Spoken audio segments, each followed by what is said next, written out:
L'abbé Jean Gros a fait un cheminement et Richard Simotte qui l'accompagnera dans la conférence. Je vais laisser M. l'abbé présenter Richard par la suite. L'abbé Jean Gros a fait un cheminement des plus intéressants et connaît bien le contexte de la pratique religieuse au Québec depuis la Révolution tranquille. Il a servi comme curé dans plusieurs paroisses et il s'occupe actuellement des paroisses de Saint-Sylvain et Saint-Yves à Laval. Il a déjà servi au poste de directeur du service diocésain et de pastoral liturgique de l'archidiocèse de Montréal et comme aumônier de l'Association des parents catholiques du Québec.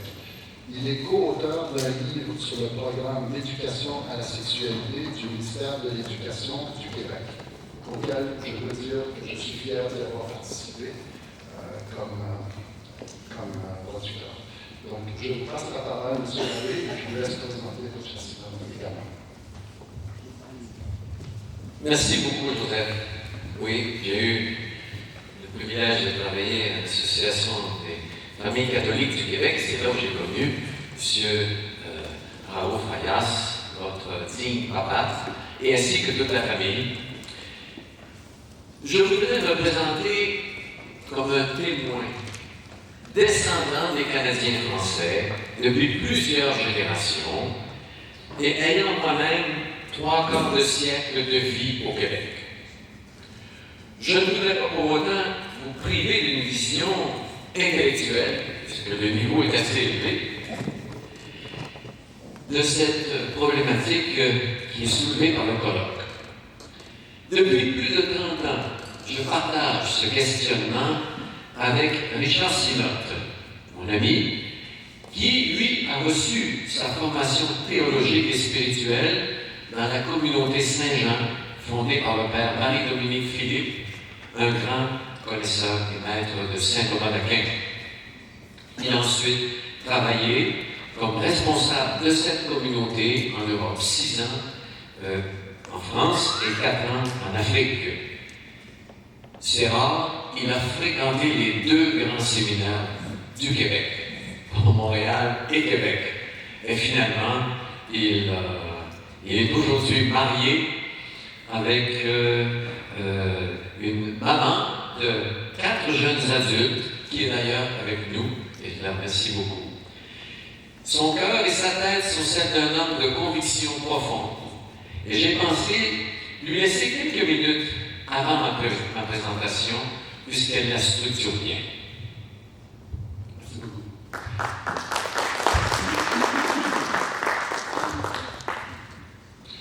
Bonjour à tous. Gloire au Père, au Fils, au Saint-Esprit, maintenant et dans les siècles. Amen. Quand on n'a pas beaucoup de temps pour parler, on peut être sûr de dire au moins une chose intelligente. Quelle est la place pour la religion? Alors, je vais prendre environ 15 minutes. Alors, il y a beaucoup de choses qui risquent d'être extrêmement trop courtes. Je vais juste essayer de dire qu'est-ce qui peut peut-être nous éclairer un petit peu et nous encourager, si c'était possible. Quelle place pour la religion dans le Québec de demain? Dehors. Par quoi serait-elle remplacée? Par l'État. Je voulais commencer par donner cette réponse-là.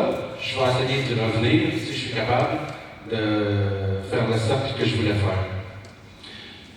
Je m'adresse aux chrétiens d'Orient et j'aurais tellement voulu avoir plus de temps, peut-être pour aborder comment je vois l'histoire de notre peuple québécois, avec toutes ses vicissitudes, ses combats, qui tournent autour de la place du Christ dans la société et de la place des chrétiens.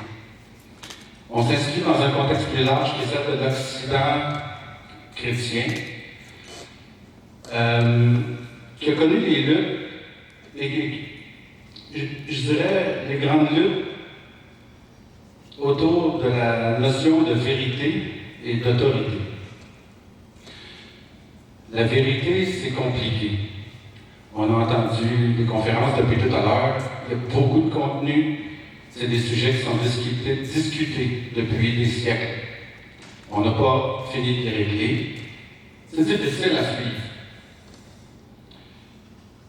Quand on veut comprendre qu'est-ce qui est vrai, qu'est-ce qui est bien, qu'est-ce qu'on doit choisir, et le justifier, prendre position, faire des choix, on est dans un monde qui peut nous mettre dans l'angoisse totale.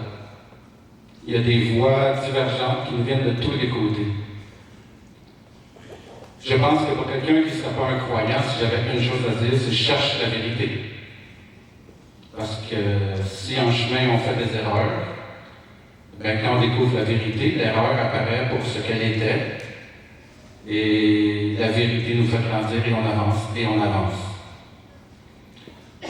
Mais c'est un chemin long, difficile. Par nous-mêmes, c'est difficile d'avoir un jugement juste, surtout. Alors, il y a une autre voie, c'est celle de la foi. À qui est-ce que je fais confiance? Qui me parle et je sais qu'il me dit la vérité? Et si je suis capable de trouver cette personne-là, je suis capable d'accepter de ne pas tout comprendre et de lui faire confiance et de le suivre. Et ça devient un pôle, le fondement pour mon jugement et qui me donne une sécurité pour avancer. Et ça ne supprime pas ma recherche de la vérité, mais je ne suis pas tout seul. Alors ici, j'ai l'avantage de m'adresser à des chrétiens. C'est Jésus la vérité. C'est lui que je crois. Et quand j'entends des millions de personnes me parler et qui disent tout ce qu'on entend, dehors la religion, qu'est-ce que Jésus dit?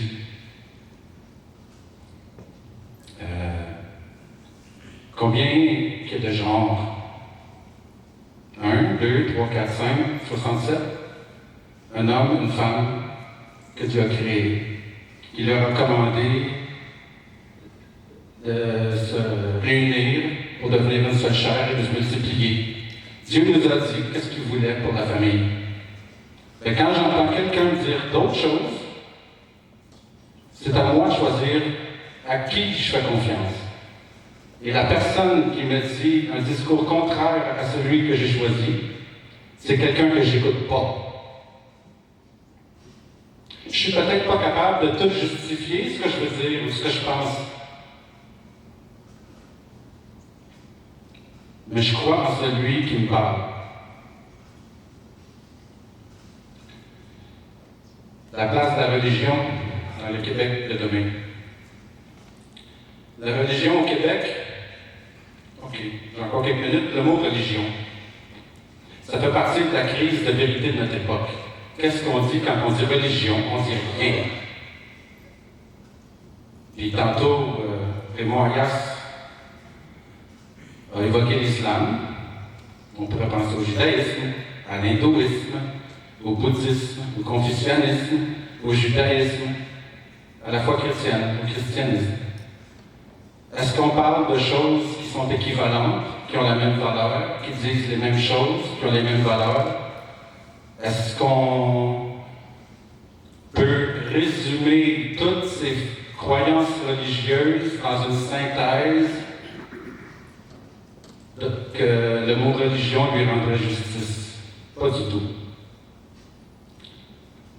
On aime beaucoup la tolérance dans une société séculariste, mais la tolérance a une seule origine, Jésus-Christ.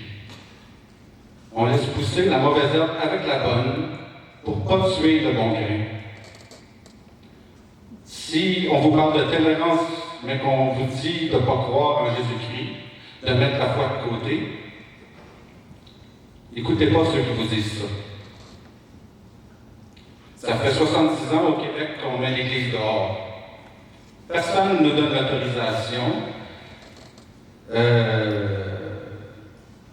de vivre notre foi chrétienne, sinon Dieu lui-même. Quand on a dit à Saint-Pierre, après son procès,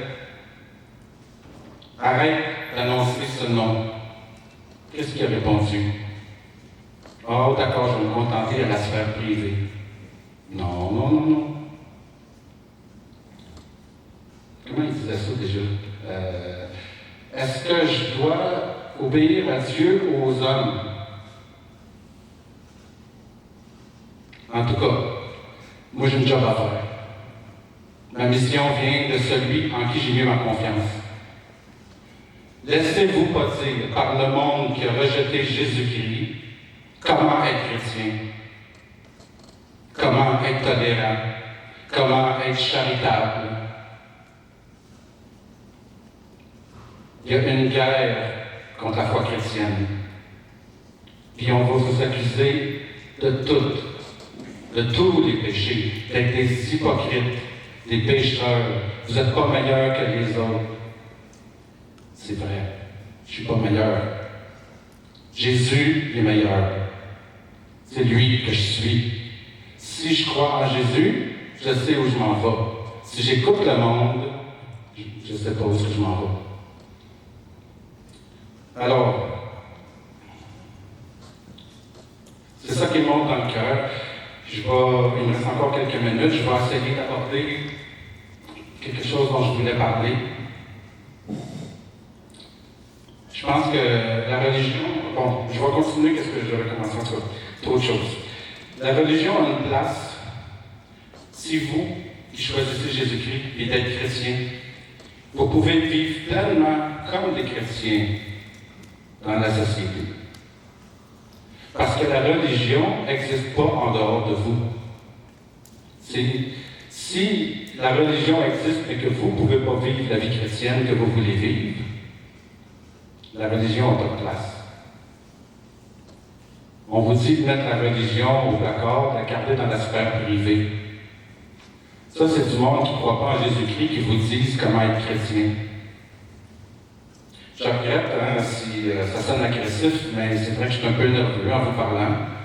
Et je voulais vraiment insister sur ce point-là.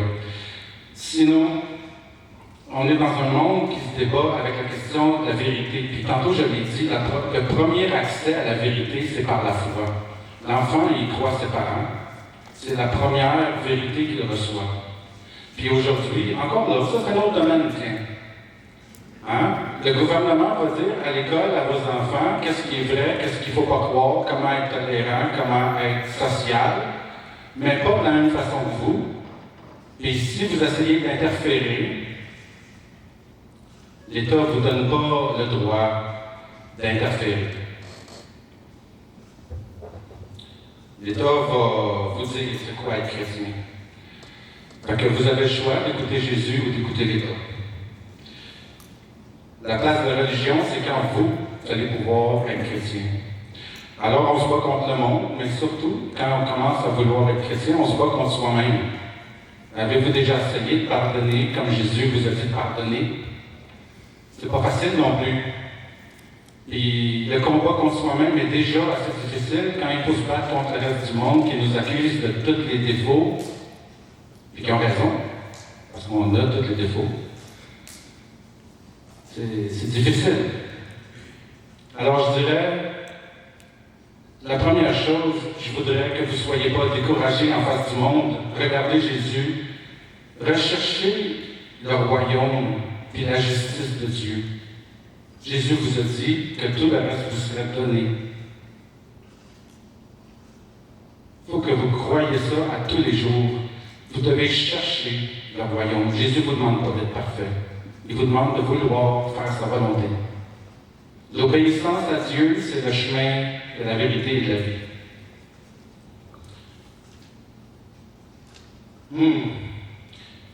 En Occident, on pourrait remonter l'histoire d'Adam et Ève, mais c'est un peu loin, là. En Occident, après plusieurs siècles de chrétienté au Moyen Âge, il y a eu la réforme protestante qui a rejeté l'autorité du pape et le sacerdoce, la médiation de l'Église dans l'interprétation de la parole de Dieu.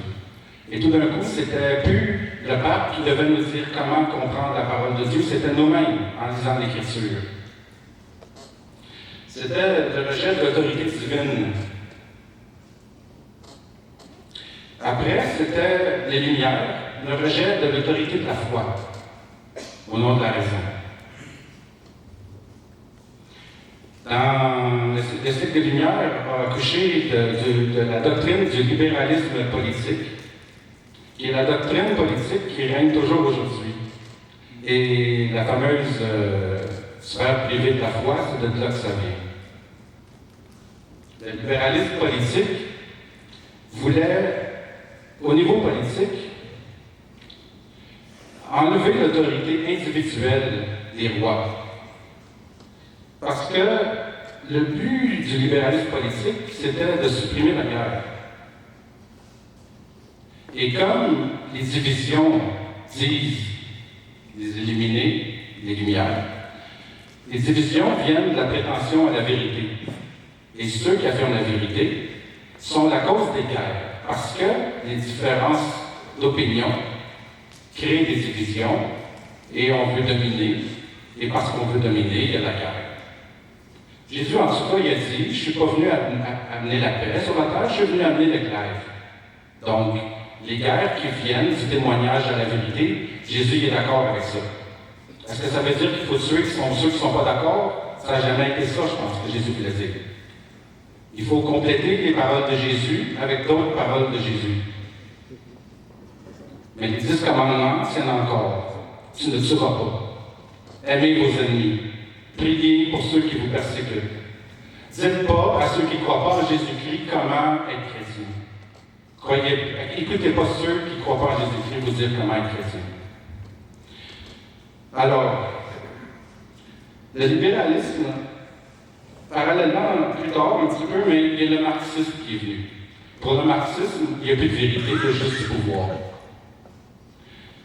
Et le libéralisme politique et le marxisme vont très bien ensemble. Parce que c'est la suppression de la notion de vérité en politique. Aujourd'hui, tout est relatif. Et ceux qui affirment la vérité doivent confiner leur jugement à la sphère privée et ne doivent plus s'exprimer en public. Alors là, j'aurais aimé vous parler comment notre société d'aujourd'hui est dans une crise de l'intelligence qui est rendue incapable d'affirmer la vérité, pas seulement parce qu'on nous l'interdit, mais parce qu'on se sent plus capable d'avoir un jugement vrai. On est incertain de notre propre jugement au point où, en face du monde, on n'est plus capable de diverger. J'aurais aimé vous parler de ça, ce sera pour une autre fois. Mais là, j'ai trouvé que si je pouvais dire quelque chose qui vous inspirait la confiance à l'égard, de faire confiance dans la lumière qui vient de Dieu à travers Jésus-Christ, c'était peut-être plus urgent et important. Alors, je laisse la parole à l'abbé Jean-Gros. Je vous remercie beaucoup.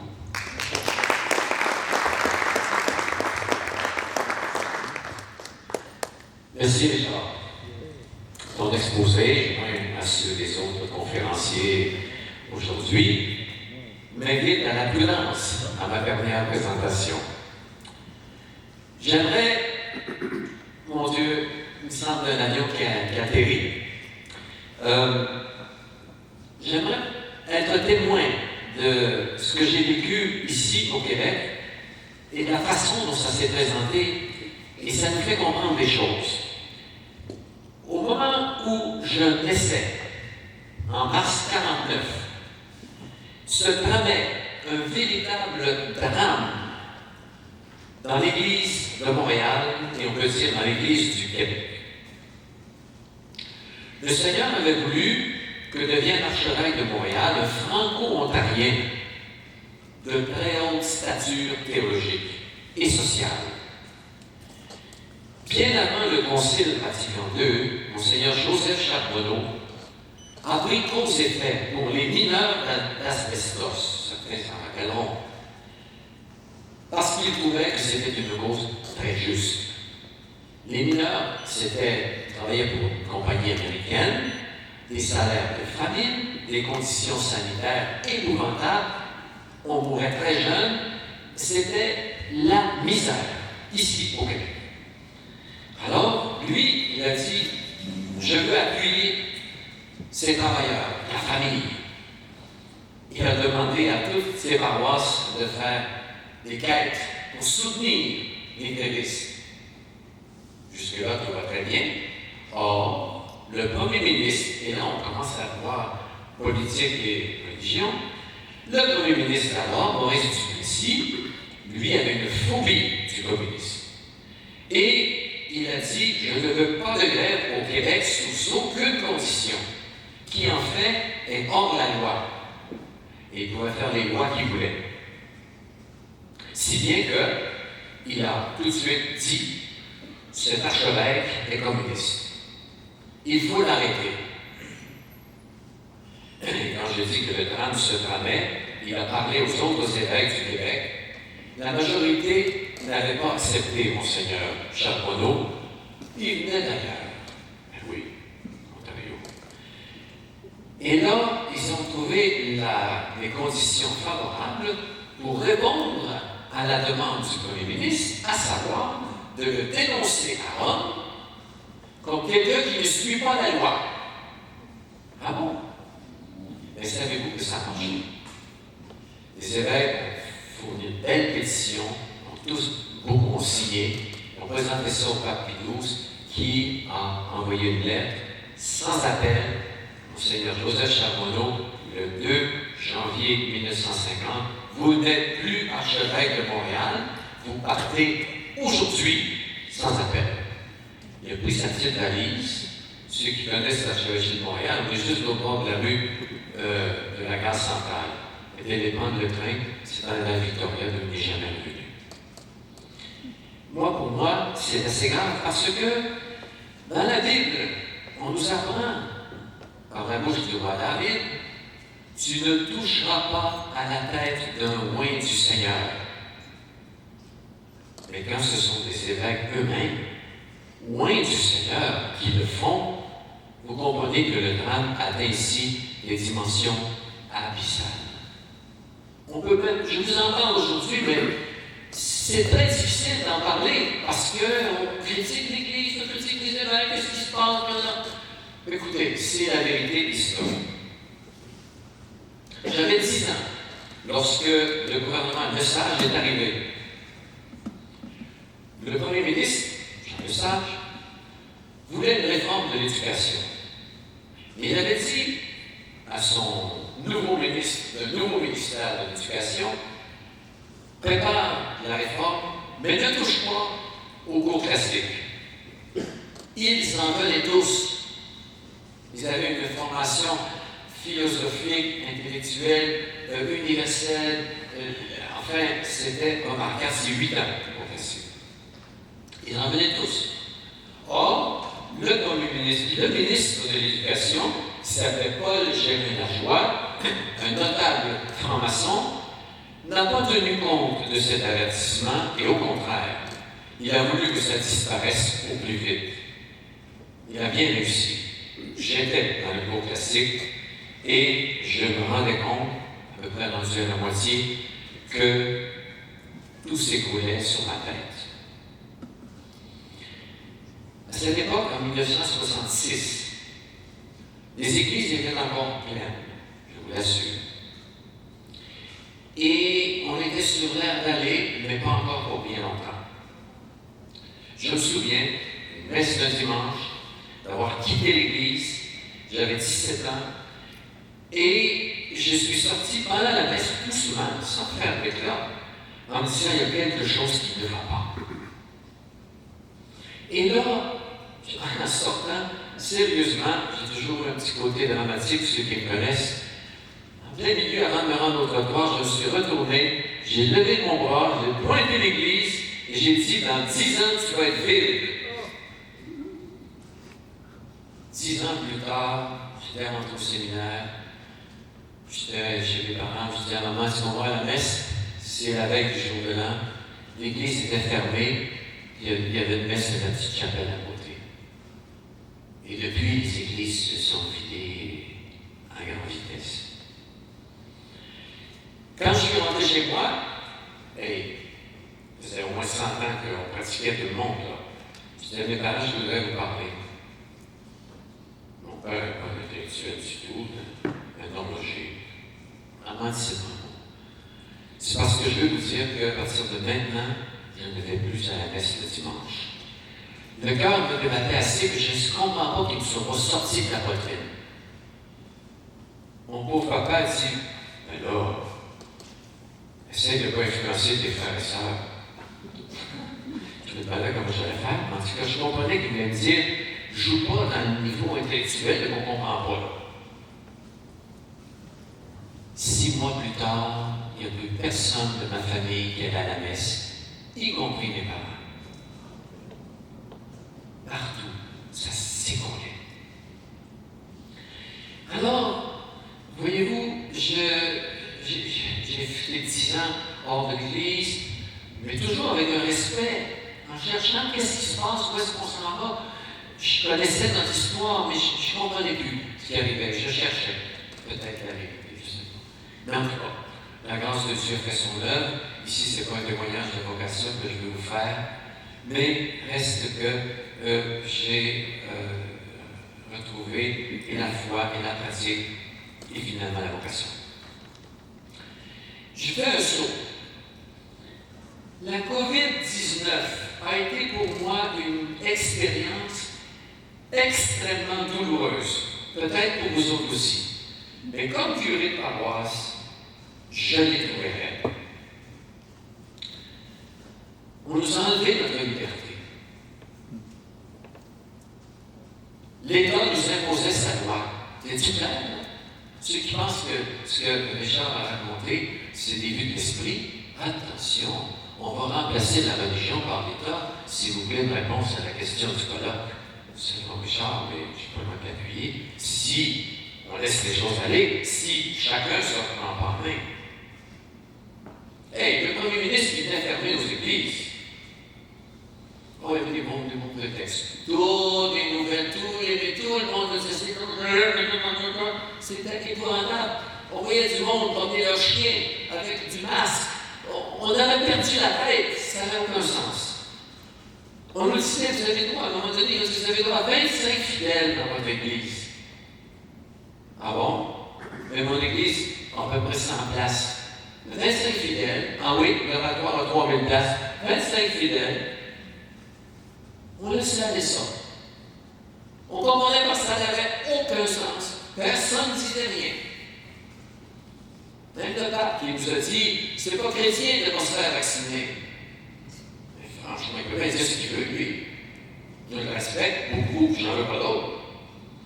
Mais notre liberté personnelle, ça a été, j'ai goûté. Je vous dis que j'ai été dénoncé à l'archevêché. On a tout fait pour essayer de me guider. Puis à un moment donné, il y avait un peintre fameux, Umberto Bruni, grand peintre italien qui était du temps de Joppel, mais il a fait sa vie à Paris, parce que là, c'était pas du tout un cubiste, là. En tout cas, il meurt à 103 ans, et puis les funérailles ont lieu chez moi. Et là, on me dit, donne-moi 25. Puis j'avais des marquillés, là, qui étaient là, des soldats là, de l'État, là.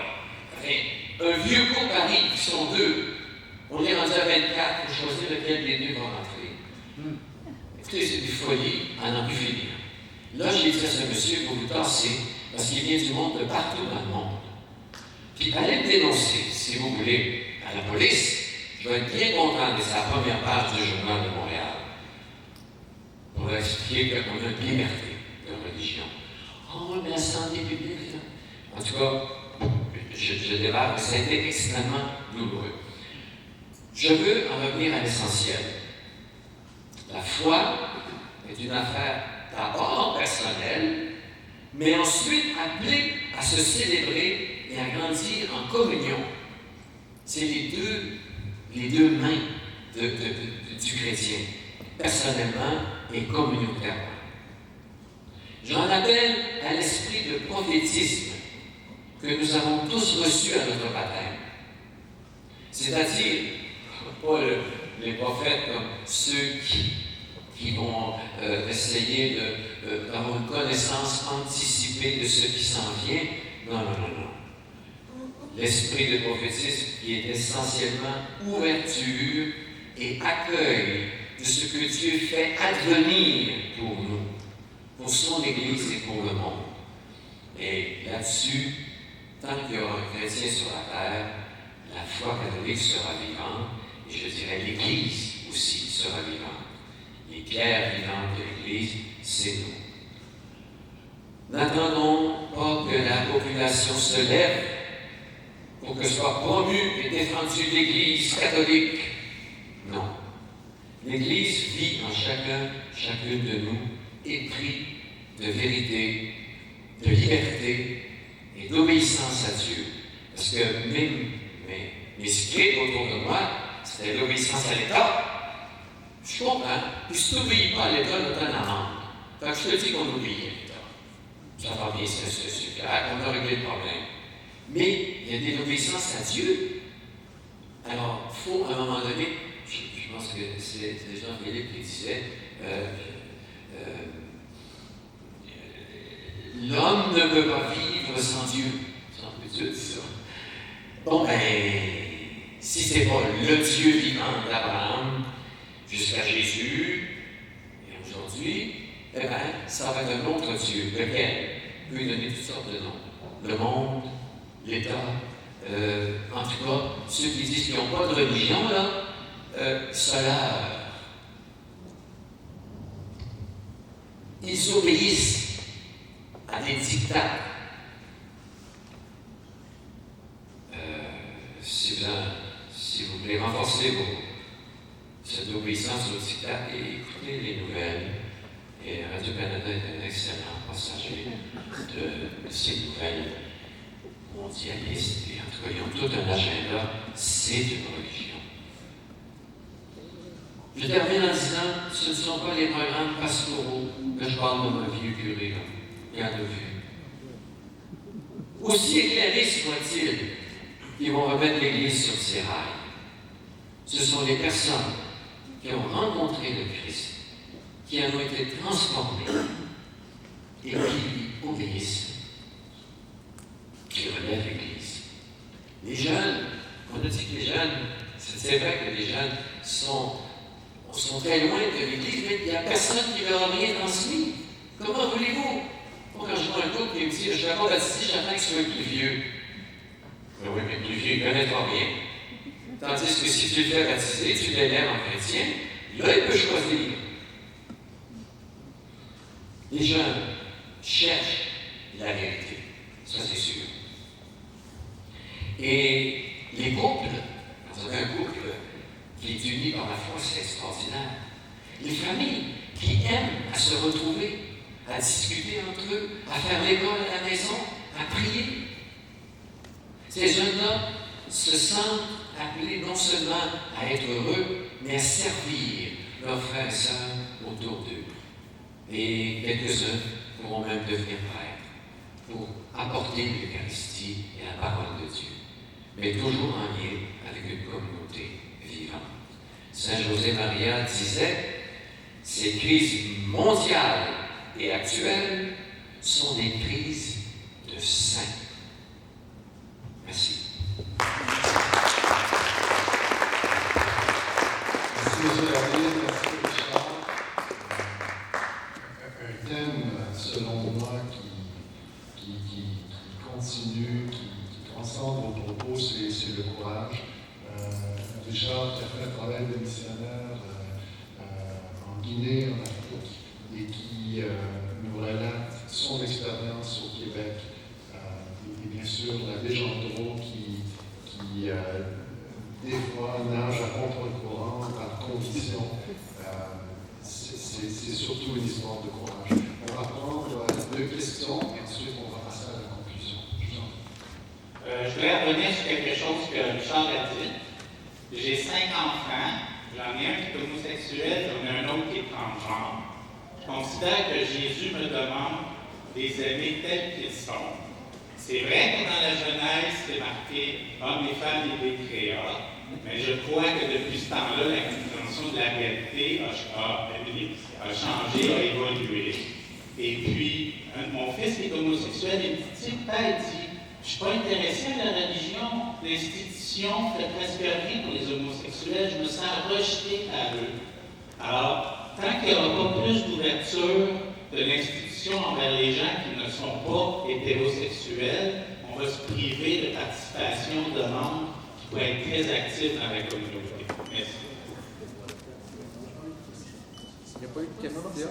C'est un commentaire. D'accord. Mais... Non. Je réponds pas. D'accord, à vous, On attribue à Saint François d'Assise la phrase suivante. Je m'adresse d'abord à Marie-Charles, mais aussi à l'abbé Gendreau, c'est mieux. Alors, on attribue à Saint François d'Assise la phrase suivante. Évangéliser, n'arrêtez jamais d'évangéliser, au besoin, utilisez des mots. Est-ce ça, être fervent de la patte?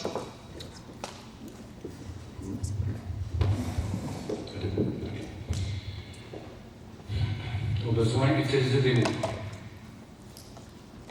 C'est attribué à Saint François. Je ne l'ai pas lu moi-même là, mais beaucoup de gens l'ont répété.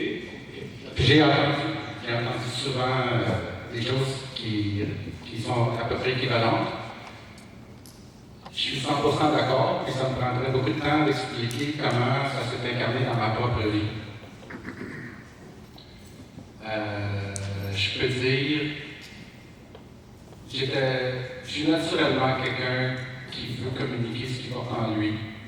J'ai toujours été quelqu'un très argumentatif et très propagateur de ce que je portais par la parole. J'ai été religieux, j'ai voulu devenir prêtre. Puis le Seigneur, dans mon parcours, m'a montré de toutes sortes de façons que ce n'était pas mon chemin. Et j'ai gardé le silence pendant beaucoup d'années. Et je me suis toujours demandé, j'ai toujours eu la pulsion de vouloir parler au monde. De différentes choses selon les époques de ma vie. Puis j'ai eu à faire l'expérience de devoir garder le silence longtemps, par choix, parce que je n'étais plus sûr qu'est-ce que je devais faire.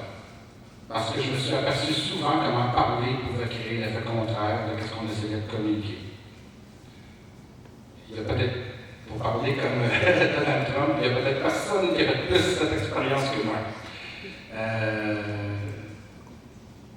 Alors, je suis d'accord. Alors, je ne peux pas justifier nécessairement pourquoi je dis ce que je dis, mais par principe, je trouve tout à fait valide que cette phrase est attribuée à Saint François.